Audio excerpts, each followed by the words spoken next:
کاتتان باش بینەرانی خۆشەویستی تەلەڤیزیۆنی کۆمەڵە. دڵ خۆشحاڵم بۆ جارێکی ترام لە خزمەتتانە بۆ پێشکەشکردنی بەرنامەیەکی تری دیالۆگ. ئازیزان، لە ساڕۆژی سەرهەڵدانی بزوتنەوەی ژنجیان ئازادی نزیک دەبینەوە. ئەم بزوتنەوەیە بە تێپەڕبوونی 2 ساڵ بەسەر سەرهەڵدانیدا هێشتا گۆشە و خوشبنی نەوترا و نەدیتراوی زۆرە. لە بەرنامەی ئەمڕۆماندا بە تەماین بەم پرسیارە وەڵام بدەینەوە. ئایا تەبایی و ناتەبایی بزوتنەوەی ژینا لەگەڵ ئەحزابی سیاسی چییە؟ لەم بارەوە گفتوگۆمان دەبێت لەگەڵ کاک عادڵی ئەلیاسی ئەندامی کومیتەی ناوەندی کۆمەڵە. کاک عادڵ بەخێربی بۆ بەرنامەیە. زۆر سپاس کاک مەحیا، سڵاو بۆ خۆتان و هاوکارانی تەلەڤیزیۆن و هەروەها سڵاو بۆ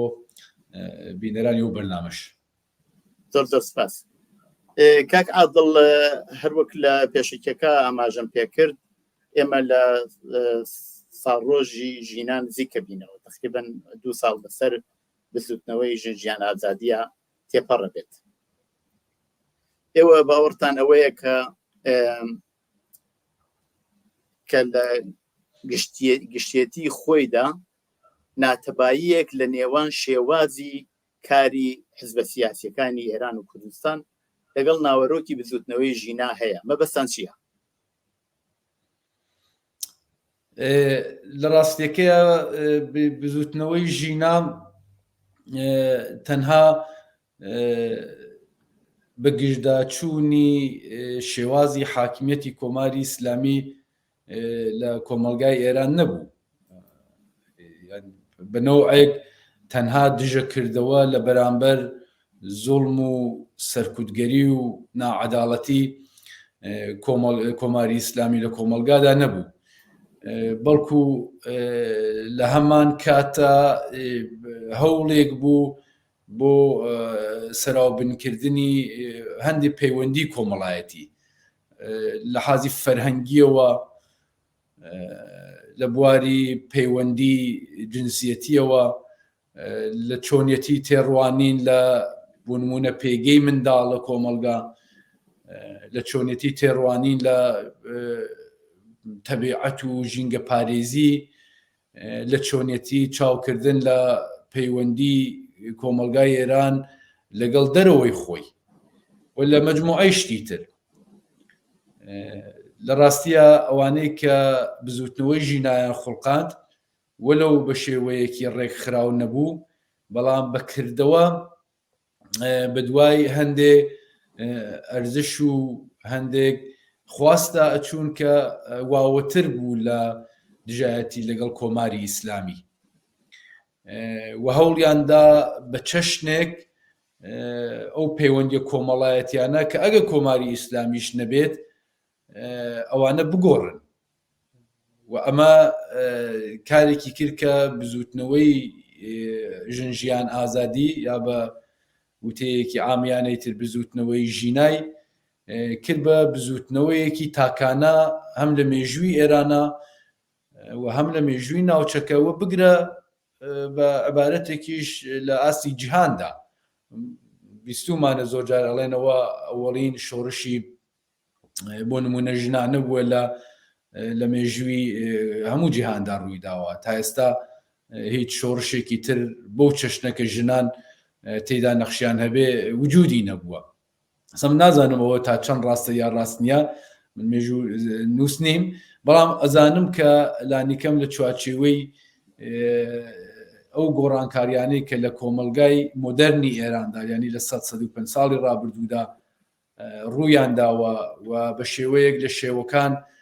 کەسانی خوازیاری گۆڕانکاری شۆڕشیان کردووە ڕاپەڕیون، ئەمە تاکانەیە. وەلەو نەزەرەوە سەرجەمگیر بوو، تەنها دەسەڵاتی سیاسی ئاکام نەبوو، ئاکامی تەلاشەکانی خۆی نەبوو، بەڵکو هەوڵیشیدا عەرزم کردی ئەو پەیوەندی کۆمەڵایەتیانە لە پەیوەندی بنەماڵە و پەیوەندی نێوان جنسیەتی جۆرا و جۆر هویەتی جۆرا و جۆرەوە بگرە تا ئەرزشدانان بۆ ژینگە و ئەو تەبیعەتەی کە ئینسان تێیدا ئاژی. مجموعەی ئەمانە لە ڕاستیدا بە کردەوەیەکی دژی کۆماری ئیسلامی دژی دەسەڵاتی سیاسی خولاسە ناکرێتەوە. بۆیە ئێوە بە دروست لە سەرەتای بەرنامەکە وتان هەنووز گۆشە و خوشببنی زۆری ماوە کە لێ حاڵی بین ئەم بزوتنەوەی ژینە وەتەبیعەتەن ئەبێ لە ماوەیەکی زۆرتر لەوەی کە تا ئێستا ئەم 2 ساڵە لە اختیارمانە بووە بچین لەو بارەوە چاوی لێ بکەین خوێندنەوەمان لەسەر هەبێ هەمووەوانە یەکێک لەو گۆشە و خوشببنانی کە بەباشی هێشتا تێڕوانینی لەسەر نییە و هێشتا تیشکی نەخراوەتە سەر پەیوەندی حزبە سیاسیەکانە لە ئاستی هەموو ئێران دەکاتە قسەی حزبی سیاسیەکەین تەواوی ئەو ڕێکخراوانە مەبەستمانە کە وەکو حزبێکی سیاسی کلاسی بە معنای ئەڵبەتە مدەرنی شویان گرتووە چه ئەهدافێک و چه ئیدئۆلۆژیەک و چه بەرنامەیەکیان هەیە ئەلۆ بەحسی ئێستا کە بەیەکەوە قساکەین هێشتا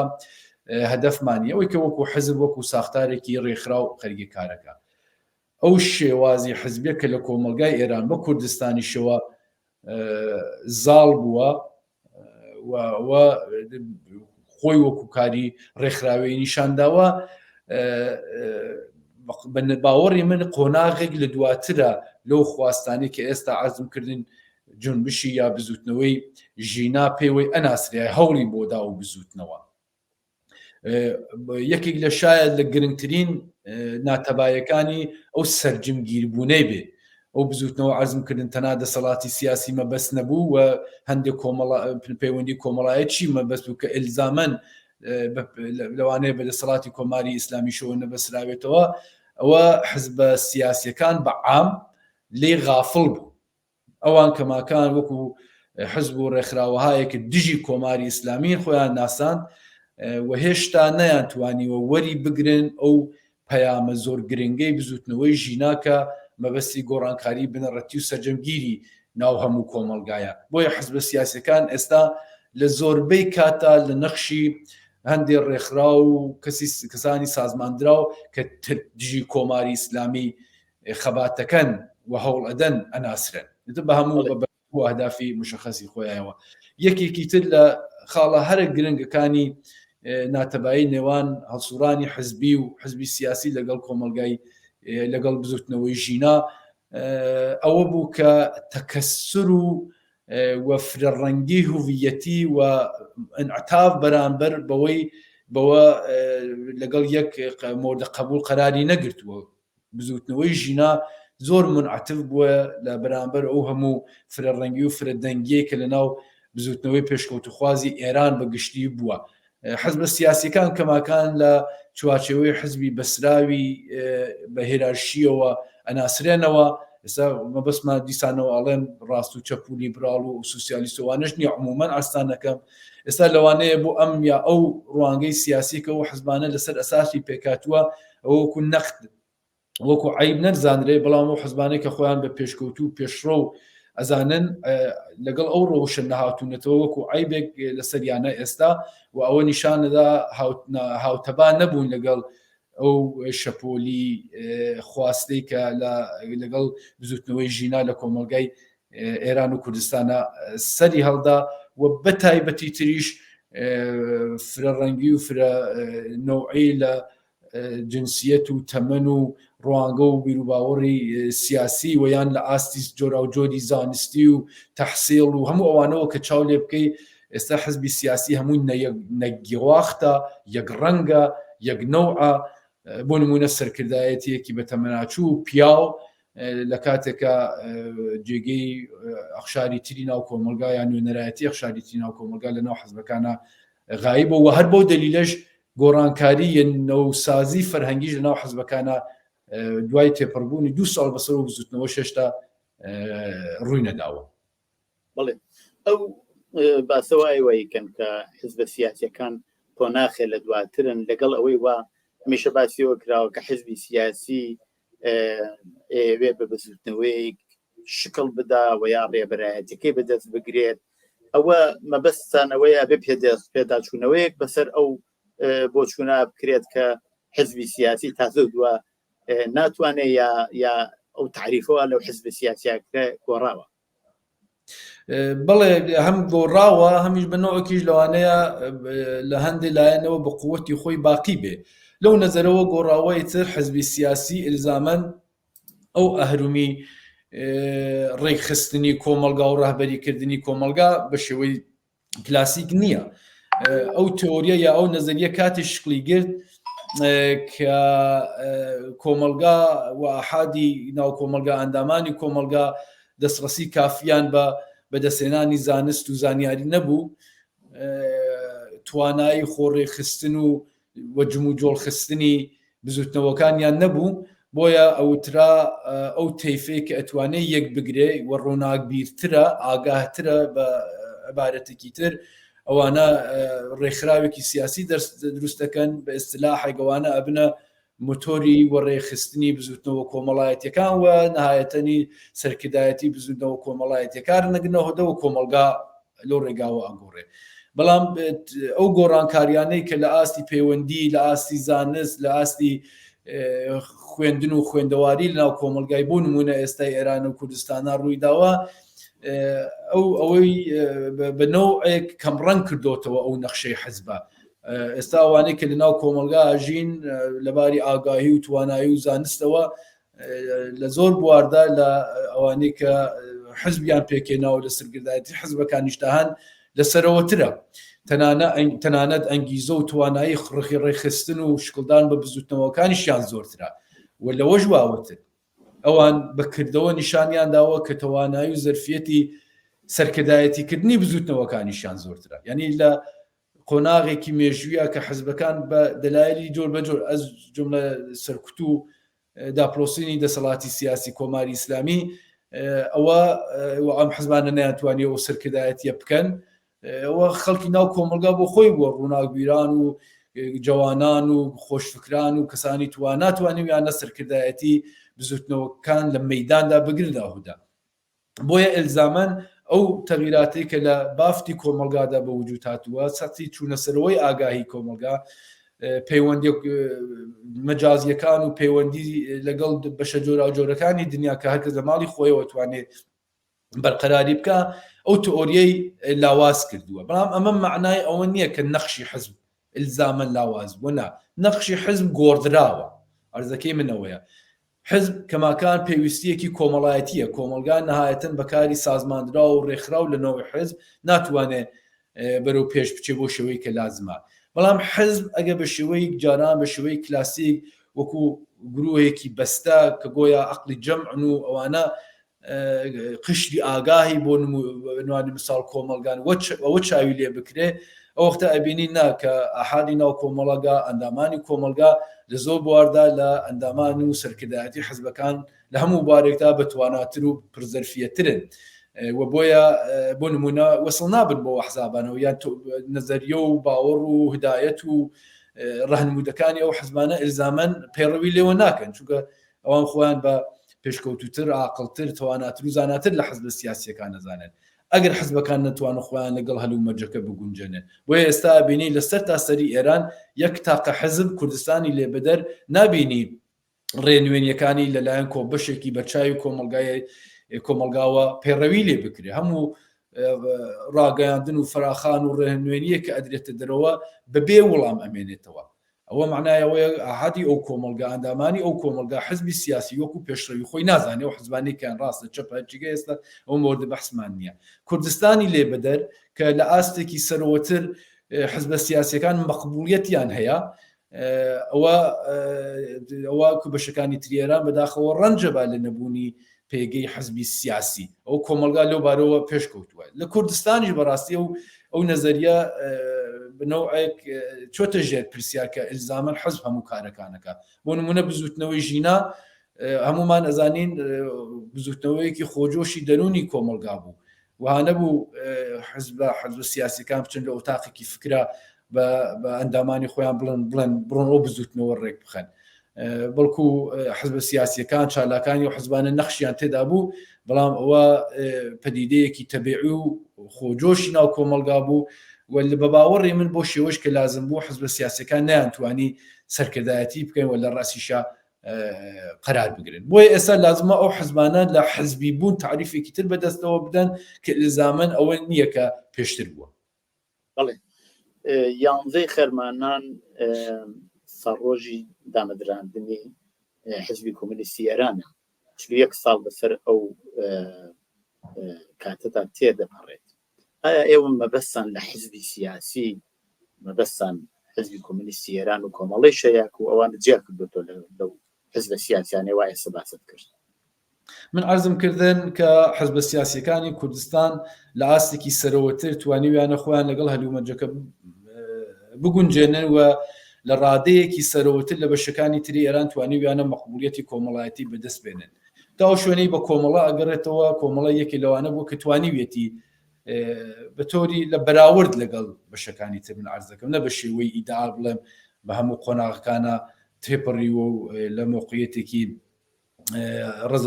ڕزایەتمەندە بەرخوردارە، بەڵکو توانیوێتی لە بەراورد لە بەگەڵ بەشەکانی تری ئێرانیا حزب لە ئاستی ئێراندا ئەو مۆقعیەتی خۆی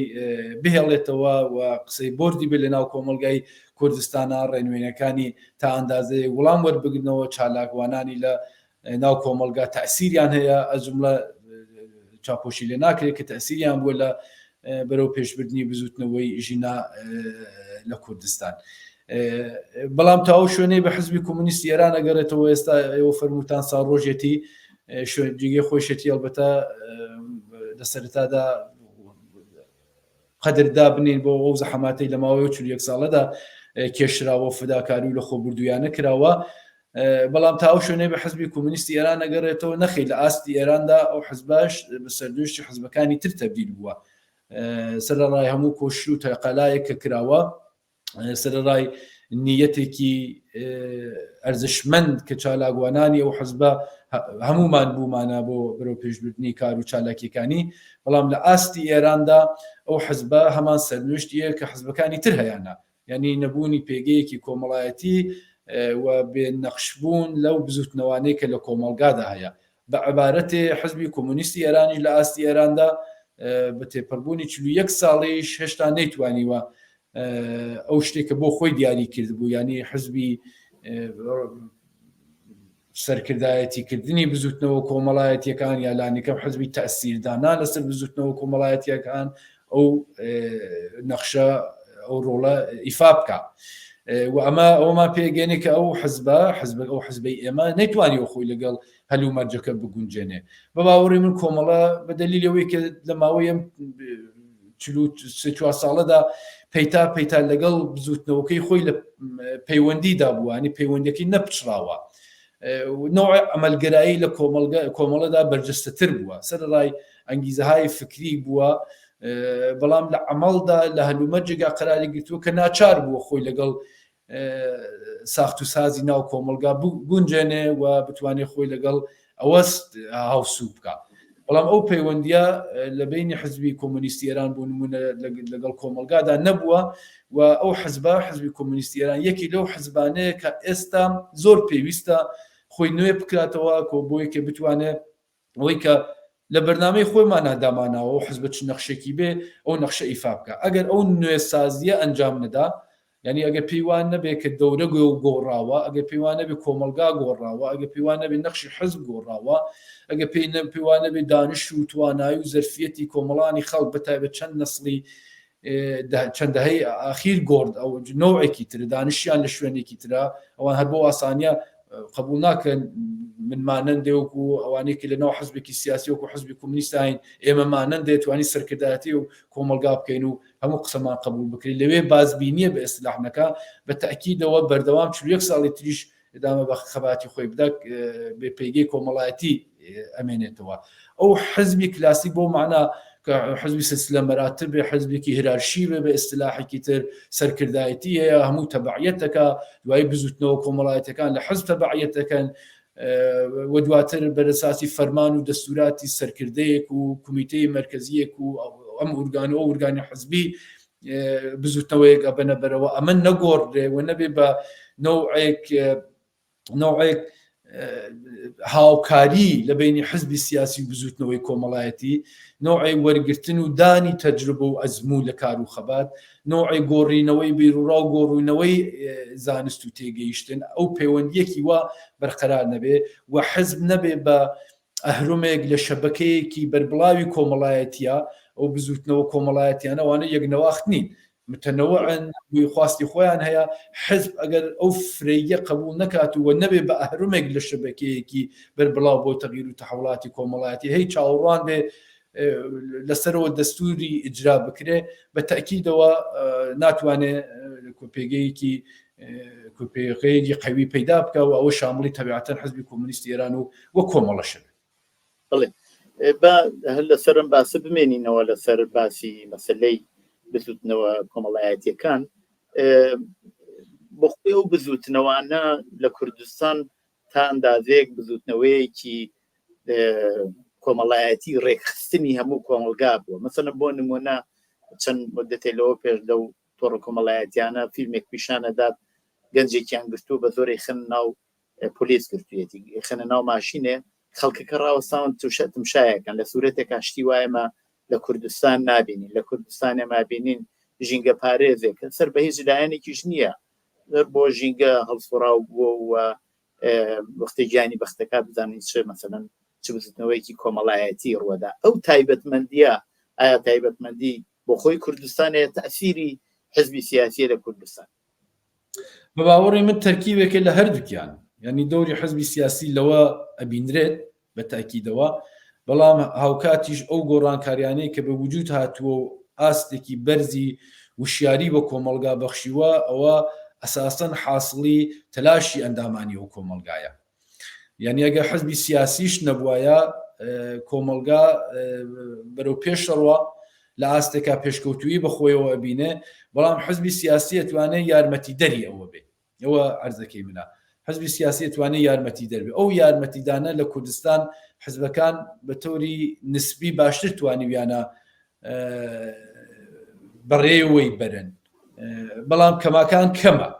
کەماکان لە کوردستانی بە باوەڕی من ئەگە حزبەکان خۆیان لەگەڵ هەلومەرجەکە نەگونجێنن کۆمەلگا پێشەکەوێت. کۆمەلگای ئێستای کوردستان لە هەموو بوارێکە خەریکە ڕوتی ڕووبەگەشە و پێشکەوتن بە سرعەتێکی یەکجار زۆر ئەپێوێ لە حاڵەکە حزبەکان بە دەرەجاتێکی زۆر چەقیون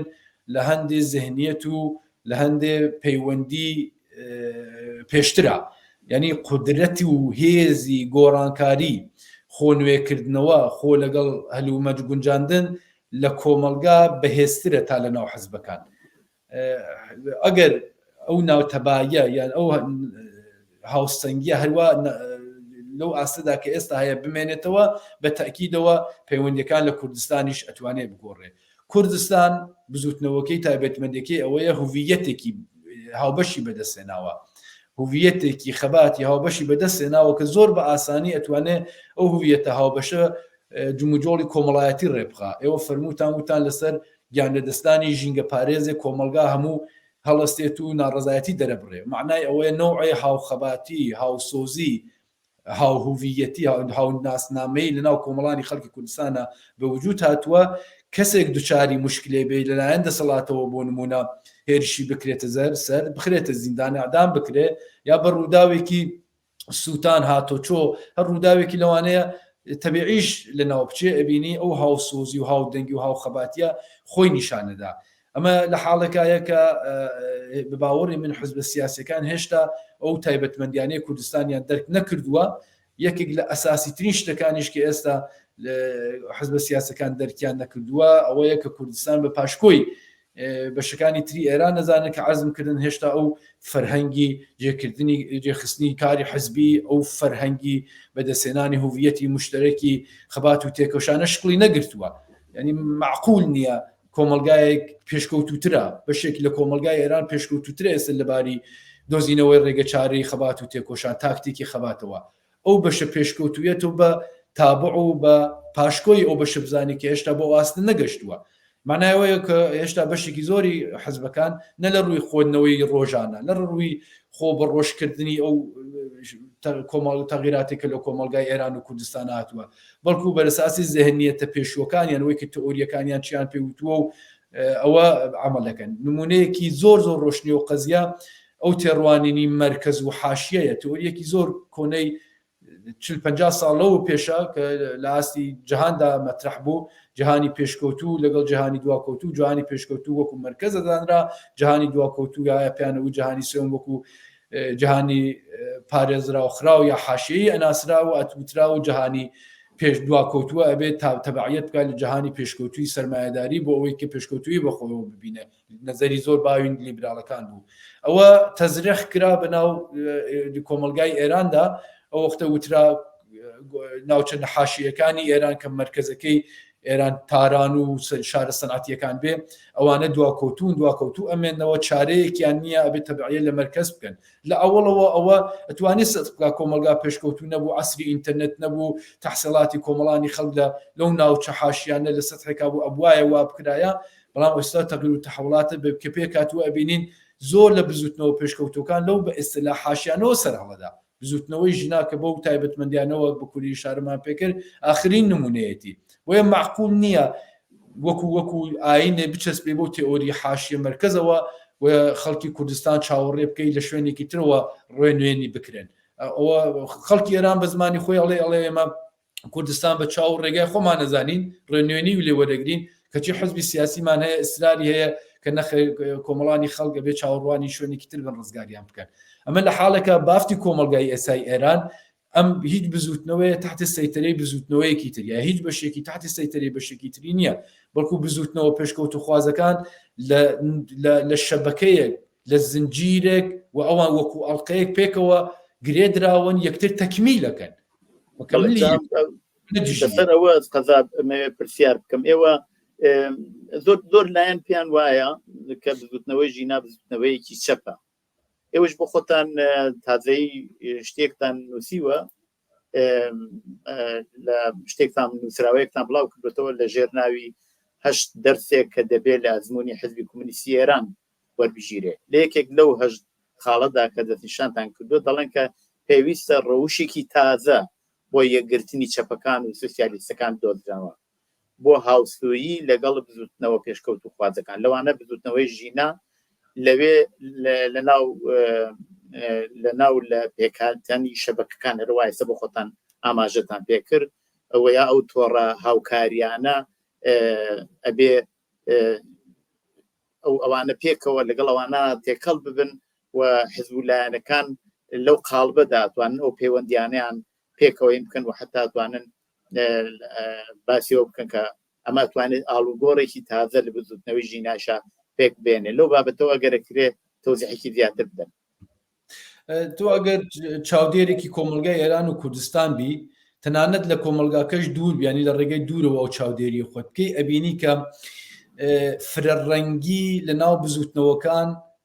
پێکاتوە ئەو فرەڕەنگیە معنای ئەوەیە کە تەحمل و انعتاف بۆ جیاوازی بە ڕسمیەت ناسراوە یعنی بووە بە بەش خەریکە یانانی کەمە بێ بە بەش فەرهەنگێکی جێکوتوو لە ناو کۆمەلگا بۆ معنای ئەتر چاوەڕوانی ئەوە ناکەن بزوتنەوەیەک یا خشتێکی تایبەتی کۆمەلگا یا تێفێکی تایبەت لە کۆمەلگا ببن بە نوخبە بێن هەموو بەشەکانی تر لەژێر سەیتەری خۆیانە قرار بدەن سەرکردایەتیان بکەن ڕێنوێنیان بکەن ڕێگەیان پێنیشان بدەن ببن بە عەقڵی جەم نوع ئلیتیزم کە جاران باو بووە ئەوە ڕەنگی خۆی لە دەستاوە باوەڕ بە ئلیتیزم ئەوەی کۆمەڵێک بێ عەقڵی هەموو کۆمەلگا بێت و سەرکردایەتی بکەن و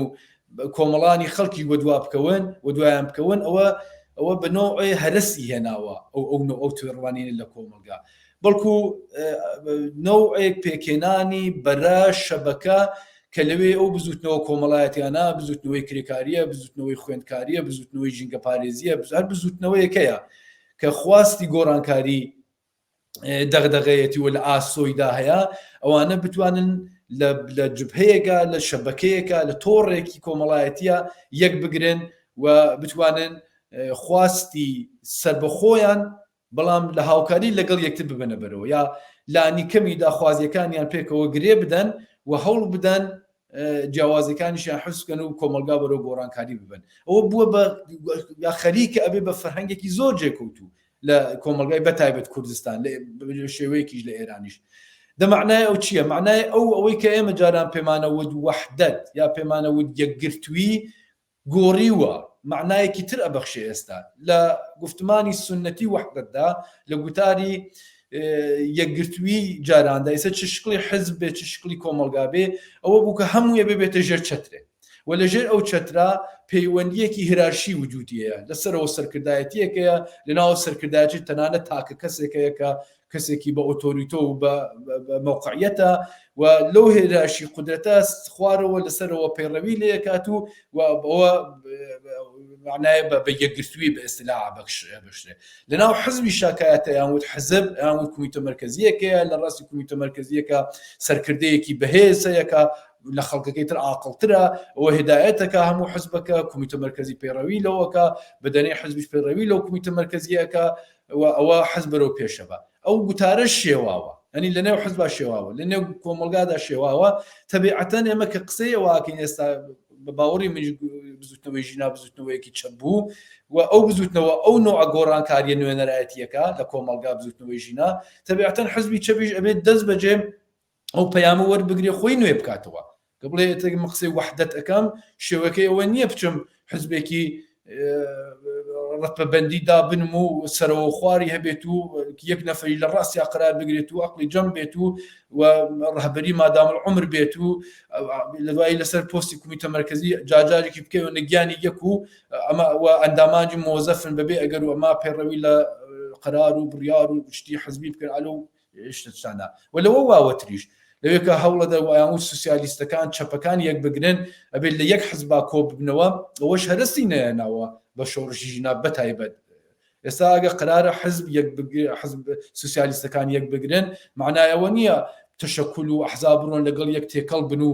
ئەوە معنای یەکگرتووی بێنە لەوانیش هەوەکو ناو کۆمەلگا پێویستی بە پێکهێنانی نەوعی شەبەکە و تۆڕی تایبەت هەیە کە لەوێ لایەنەکان کە ئەبن بە بەشێک لەو شەبەکە هویەتی سیاسی خۆیان استقلالی خۆیان حفزەکەن بەڵام لەسەر ئشتراکاتیان لەو شەبەکە لە حۆڵی بەرنامەیەکی تایبەت یەکگرن ئێستا تا ئێستا ئەوە بە ڕسمیت نەناسراوە لەلایەن چەپەکانی ئێرانەوە و زۆرتر بە دوای ئەوەدان کە یەک حزب و حزبی یەکبوونی و سەرکردایەتی و تازەک یەک نەفری لە ڕاستیا بێت و بەنەوەی تەجربەیەکە لە کۆمونیزمی ڕۆسی وەرگیراوە بە دوای ئەوەدان هێشتا لە فەرهەنگی خۆیانە گۆڕانکاریان لۆبارەوە بەدی نەهێناوە ئەرزەکەی من ئەوە بۆ کە ئێستا ساڕۆژی تاسیسی حزبی کۆمونیستی ئێرانە ئێمە توانین ئەزمونێکی تازە بەدەستەوە بدەین لە جاتی تێکەڵکردنی حزب لەگەڵ یەک و پەیوەندیەکی هێراشی و ئلیتیزم لەناو حزبە و لەگەڵ ئەندامان و لەگەڵ لایەنگرانی خۆمان شەبەکەیەک دروست بکرێت کە لەوێ ئازاد ئەندیشی فرەفکری بەڵام لە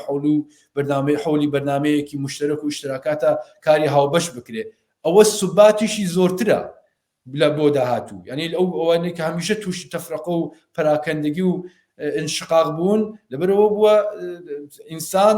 تەبیعەتی ئینسان پەیوەندی هێراشی و قودرەت و دەسەڵات قبول ناکە تەبعیەت لەم و تەبعیەت لەو دەستودان و دەستور وەرگرتن لەمو لەو وەرنابگرا قبول ناکە نەهایەتەن ئەوە کێشە دروستەکات بەتایبەتێگە لەگەڵ گۆڕانکاریە کۆمەڵایەتەکان نەیەتەوە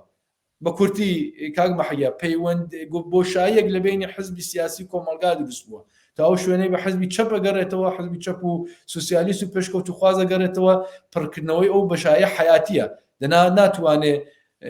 نەخشی ئەساسی خۆی کە یەکگرتن و یەکخستنی کەسانی پێشکەوت و خواز و ئازادی خواز و سوسیالیست ناو کۆمەلگایە بەجێ بێنێ کە ئەوەشی بەجێ نەهێنا تەبدیل بە مەحافلی چکۆلە ئەبێت کە زۆرتری مەحافلی چکۆلە معنایەوەی خەڵکیان پێ زیاد نابێ لێشیان کەمە بێتەوە و کەسانی بەتەمەن و کەسانێکە ئیتر لەگەڵ گۆڕانکاری و پێشکەوتوی جیهانی نوێ ئاشنان نین لێشی ئاگادار نین ئەوانە سەرکەلە لەگەڵ یەک لێدەن و تەبیعەتەن کۆمەلگا بە شوێن کاری خۆی ئاڕوا لەوانەیە خشتی خۆی تەشکیل بدا بەڵام ئەوە زەرێکی گەورەیە بۆ حزبی سیاسی بۆ نمونە بۆ حزبی کۆمونیستی ئێران نەتوانێت و دوای هەموو تەلاش و فداکاری و لە خۆ بردوویە کە ئەندامانی بۆیان ئەنجام داوە دەڕووی ئەوەی کە ڕاهبەریەکەی و ئەندامان و کادرەکانی دەرک ناکەن زەرورەتی نوێسازی بەجێ بمێنێت لە ڕۆتێکی مێژووی دوایین پرسیارم هەردیسان دینەوە سەر مەسەلەی شۆڕشی ژینا و ڕبتیشی بەو مەسەلەی ڕێبەرایەتی ئەو شەبەکانە هەیە کە لە ناو کۆمەلگا هەڵسوڕاون یەکێک وەختێ ئەو 2 ساڵەی شۆڕشی ژینا هەڵەسەنگێندرێ مەسەلەی ڕێبەرایەتی یەکێک لە کێشەکانی شۆڕشی ژینا ڕێبەرێکی سەراسەری کە بتوانێت ئەو زوتناوانە بەیەکەوە گرێ بدا یا بتوانێت هدایەتی بکە لە خیابانەوە بیان کابێ بە مانگرتن لە مانگرتنەوە بیان هێرێتە سەر شوێنەکانی شێوەکانی تر ئەوە تەبعاً کراوە بەڵام کەماکان هەر باسیەوە کراڵێن کە ڕێبەریەکی کە بتوانێت ئەو شۆڕشە هدایەت بکە غایب بوو ئایا ئەوە وەزیفەی حزبە سیاسیەکانە یا بۆ خۆی شۆڕشی ژینە لەناو خۆیان ئەو ڕێبەریەی هەیە و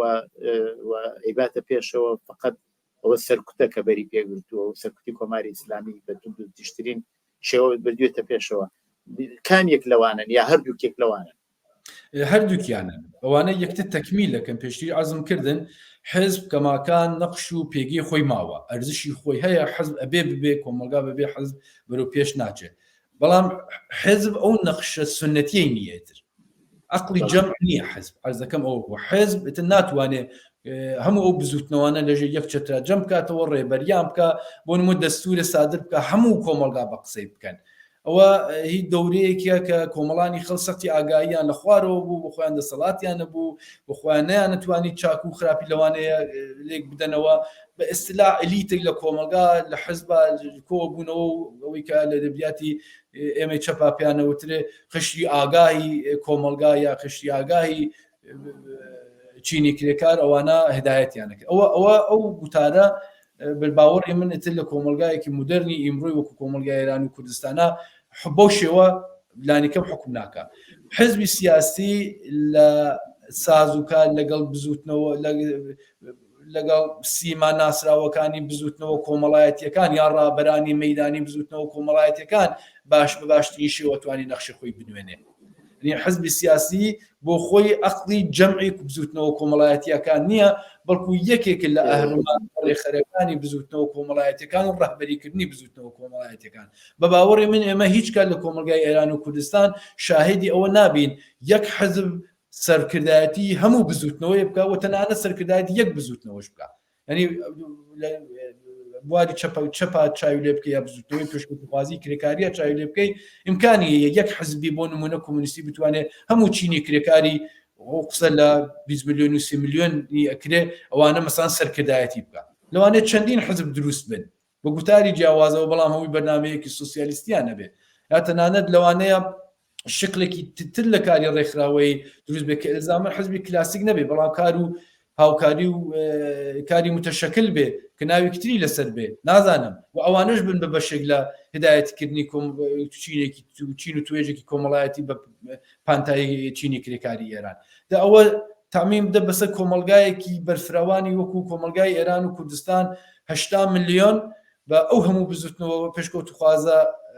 نەوە بۆ ئەمە هوڤیەتە جۆرا و جۆرانەوە و معلومێت یەک حزب و تەک حزبی و کۆمەلگایەکی ئەوە هدایەتکردن ئەوی لە عەسری ارتباطات و لە عەسری پەیوەندی کۆمەڵایەتی و لە عەسری ئینترنێتە ئەوانە فقط گوێڕایاڵی بۆ نمونە من و تۆ بن لێرە کە ئاوا بوو نەخێر جوابی کورت ئەوەیە یەک حزب ناتوانێت سەرکردایەتی کۆمەلگا بکە بەڵام کۆمەلگاش بەبێ حزب ناتوانێت سەرکردایەتێکی شیاوی خۆی هەبێت. بەڵێ زۆر سپاس کاک عادڵ بۆ بەشداریتان لەو بەرنامەیە. زۆر سپاس بەێوەش. زۆر مەمنون. بینەرانی خۆشەویستی تەلەڤیزیۆنی کۆمەڵا پێش لەوە کۆتایی بەرنامە بێنین لێرەوە بە بۆنەی ساڕۆژی دامەزراندنی حزبی کۆمونیستی ئێرانەوە گەڕای پیرۆزبایی هەروەها سەری ڕێز و نەوازش داهانی بۆ هەموو ئەو کەسانەی لە ڕێزەکانی حزبی کۆمونیستی ئێرانە خەباتیان کردووە و لە زندانەکانە و لەو مەیداندا گیانیان لەدەستاوە. زۆر سپاس بۆ بینەری و بەرنامەیە بوون هەتا بەرنامەیەکی تری دیالۆگ ڕۆژ و شەوێکی خۆشتان بۆ باوە دەخوازم.